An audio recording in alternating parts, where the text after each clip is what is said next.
John Giannone, Dave Maloney, as we prepare for Rangers-Leafs tonight. Davey, Rangers come off a loss the other night that I think in the end was dispiriting to them, given the fact that, as David Quinn said, he thought the team not only got deflated but sloppy after the 3-2 goal that 4 minutes later became 4-2. Yeah, I mean, you've got to, I think, take it with a little grain of salt from a coach's perspective, because at ice level, it was difficult to tell from certainly a non-coaching position, really that it was any sloppier than it was before. Mm-hmm. I continue to be impressed, and I know you've been there before, and if you've never seen a pro game at ice level, you got to do yourself a favor, because then you get a greater appreciation of and they're playing against a team like Dallas. There was zero room. Yeah. That's an experienced team. Sticks are in the right position, bodies in the right position. There was zero room, and the Rangers at this particular stage of their development need room to create. And when they run into the bigger teams, the more fundamentally sound teams that don't bite on that first fake, don't look away when you're trying to move it somewhere else, they're not yet at a stage where they can figure out how to manage that situation. Mm-hmm. So from a coach's perspective, it may have gotten sloppy. I certainly didn't see it that way. Dallas, to me, just shut it down the third period. Yeah. There was no place to go from a Ranger perspective. Well, they've given up the fewest goals in the NHL, and in the third period they proved why. That's the way they play, and that's the way they're successful. Rangers scored 3 power play goals. That's the good news. The power play has been scintillating recently. That's the good news. But now they've gone 2 games without an even strength goal. Do you see something 5-on-5 that you could point to? No? What I see, if you look at 2 of the 3 power play goals, they weren't really power play goals. Right? In terms of what? Buchnevich, a shot from the left side. Right. That had nothing to do with being up a man. Right. Should have been stopped. Yeah. Not only that, but that could have happened 5-on-5. Correct. The same thing with Howden's goal. The puck comes to the net, it bounces off somebody, and he puts it down, and it goes in the net. When your power play gets hot, you get breaks like that. Now, when it doesn't, and when it's not rolling well, so to me, it's not so much that they're not doing anything 5-on-5. You can make the case: are they shooting enough? Well, they never shoot enough, and I don't think that's specific to the Rangers. Okay, but can the point be made that the way Buchnevich scored, throw pucks at the net, the way Howden scored, crash to the net, needs to be done more at 5-on-5? Is that the point where you go? That's probably where I was leaning. Okay, there you go. I can read Great your minds. mind. The average minds think alike. No, but that was David Oliver. When I talked to him, the assistant coach, after the second period, he said our goals were just getting pucks to the net, even the deflection. Right. Now, again, you're allowed to set up. If the play gets set up, like the third goal in the power play, and you get that guy anchored in the middle, whether it's Lemieux or Kreider, okay, that's a power play goal because you have an advantage because you're allowed to anchor a guy in front of the net. Right. So, but to your point, there's no question. It really further iterates or reiterates the fact that, you get it to the net. I'm telling you, Ryan Strome got his behind chewed out in the third period for not getting the puck to the net when he has opportunities.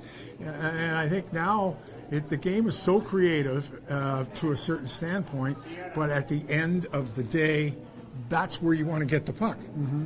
Get it to the net, and we'll see what happens. A lot of fans, and we urge you to send your questions to us. Amanda P. is standing by, and we'll get to her in a second because she's got a few that have already come in. I'm sure some of them will include Pavel Buchnevich seeing 2 shifts in the third period, and then David Quinn after the game saying there was a lot about his game I didn't like. Anything specific you could spot from down low?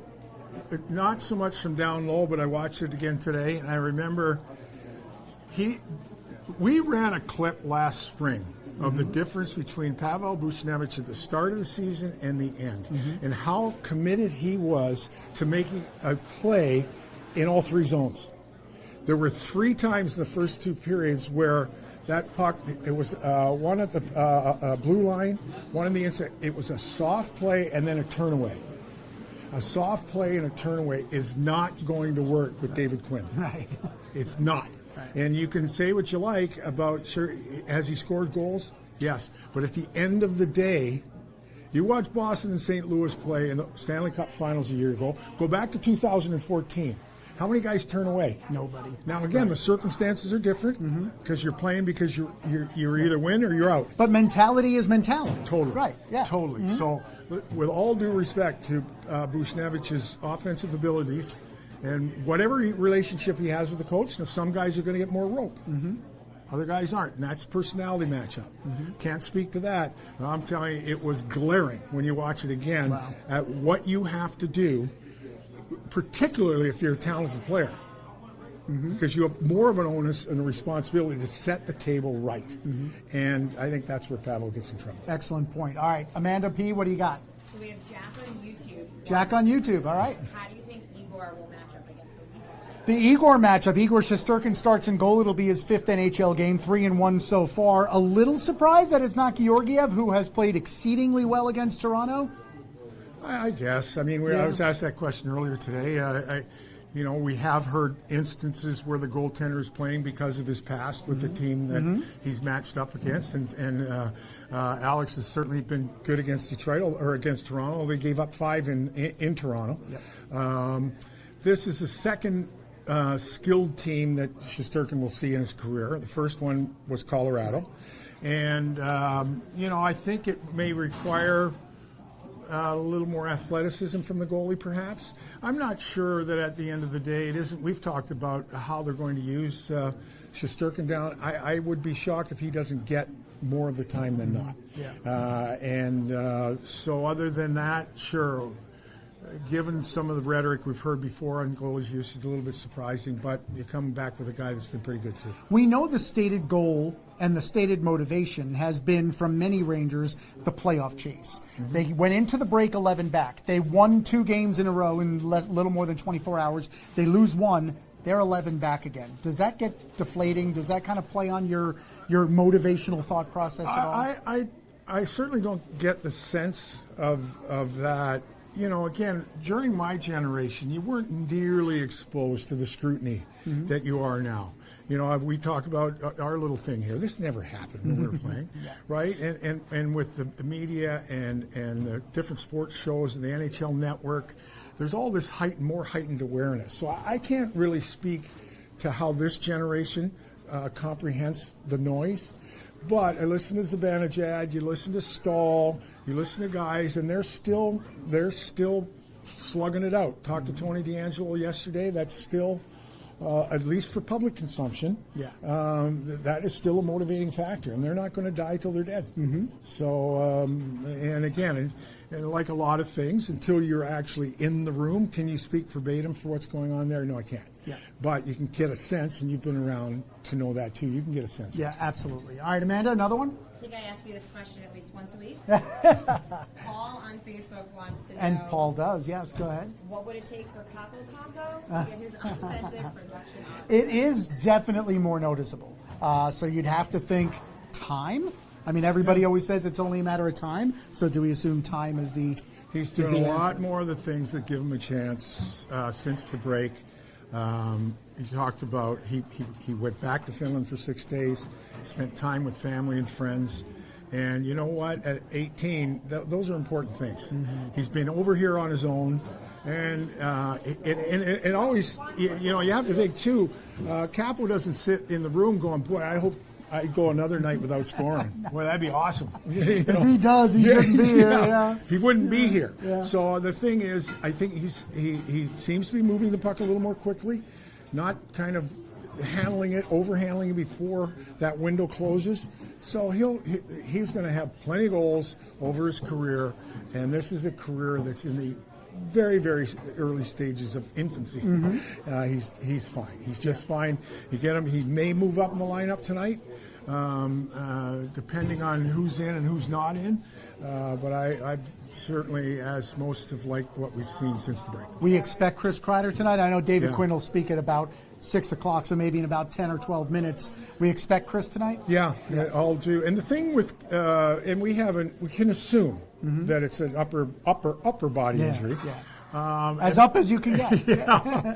And the thing is, with that type of injury, while a person can skate, it's always hours after the skate, after the exercise, how the athlete feels. And for the longest time in this league, it was a badge of honor to play with a couple of cuckoo nuts running around in your head. And now the athlete has the right to advocate for his long-term health. And so Chris, he skated hard yesterday, skated a regular rotation. It's just a matter of what's happened between then and now. Yeah, exactly. All right, a word tonight on the opponent. The Maple Leafs, 3 out of 4 since their break wins, although they come off a loss the other night against Florida. Begin the night out of the playoffs for a team with a huge amount of top-end talent, but goaltending issues, and now Freddie Anderson is hurt. Yeah, it's their backup goaltending situations, and you know what? It's so competitive. What is it? 8 of the top 10 records in the league are in the East. Yeah. So it's very competitive in the East for a Toronto team that they need. From my observation, I'm not sure how gritty they are yet, and I'm not sure their young guys have played enough springtime hockey to know what it takes. I always think of the story that Wayne Gretzky told after they lost to the Islanders in 1985. And when he and Kevin Lowe walked by the Islander locker room when they were eliminated in the Cup Finals, and I'm not quoting verbatim, but it looked like a war zone in the Islander room. The price that the Islander, and that was number 4. Right. So the price that you need to pay when it comes to compete, you only learn by getting those battles. Toronto isn't there yet, particularly the young guys. So those are the things, and the Canadian market is such an impatient market, and that franchise hasn't won since '67, and there's all kinds of things. But if they're allowed to be patient, and if they can find somebody that helps Anderson a little bit, and maybe somehow encourage their top guys to be a little bit grittier, this is a team with a lot of talent. Totally. All right, a final word before we go check in on David Quinn's press conference. Tonight is an appreciation for women and girls in sports night here at the Garden. My daughter played soccer right through college. Your daughter played field hockey right through college. Your wife's a 2-sport star at Penn State. Get a load of that one. Speak from your perspective and your experience on the appreciation for the outlets that girls have these days. Well, I just think it's a tremendous, continued tremendous evolution in the way things should be. Yeah. Regardless of gender or whatever, you should be encouraged to have the right to compete or learn in any market, any arena. And you know, it's funny. I coached a girls' B team. My brookie was on, and my daughter, and I'll never forget. It was so innocent in those days relative to the boys, right? Relative to the boys, and one of my favorite stories is I was running practice, and Lizzie comes up to me on the ice. She goes, "Coach Maloney, Coach Maloney." I said, "What's up, Liz? Can you help me with my homework?" And there you go. And it's to me, the women's aspect of compete is still honest. It's still, again, I hope certainly that on a pay scale, it all kind of gets a little more equal, and that's going to take time.